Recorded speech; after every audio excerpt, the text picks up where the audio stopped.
இந்த ஒன்று சொல்லுவாங்கள்ல, நம்ம ஒன்று பிளான் பண்ணால் அதை கெடுக்கிறதுக்காகவே கடவுள் வேறு ஒரு பிளான் பண்ணுவாங்கன்னு.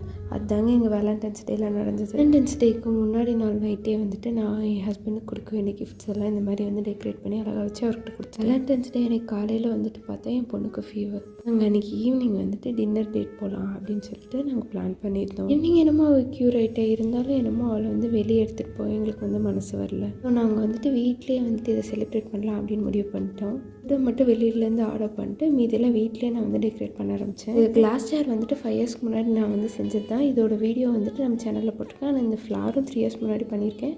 அதோட வீடியோவும் சேனலில் போட்டிருக்கேன். உங்களுக்கு வேணால் செக் பண்ணி பாருங்கள். டேபிள் அண்ட் வால்லாம் வந்து டெக்கரேட் பண்ணிட்டு ஆர்டர் பண்ண ஃபுட்டை வந்து நீட்டாக வந்து ஒரு பிளேட்டில் ப்ரெசென்ட் பண்ணி கொண்டு வந்து உண்மையிலே நாங்கள் அன்றைக்கி வந்துட்டு வெளியே கடைக்கு போய் சாப்பிட்ருந்தா கூட இவ்வளோ வந்து சூப்பராக வந்து இருந்திருக்குமா அப்படின்னு எனக்கு தெரியல. நாங்கள் வீட்டில் ரொம்ப என்ஜாய் பண்ணியிருந்தோம். ஏன் நாங்கள் வெளியே போய் பண்ணோன்னா எங்களுக்கு செலவு ஏகப்பட்டதாக இருந்திருக்கும். இந்த சூழ்நிலை நம்மளை சுற்றி அடிச்சு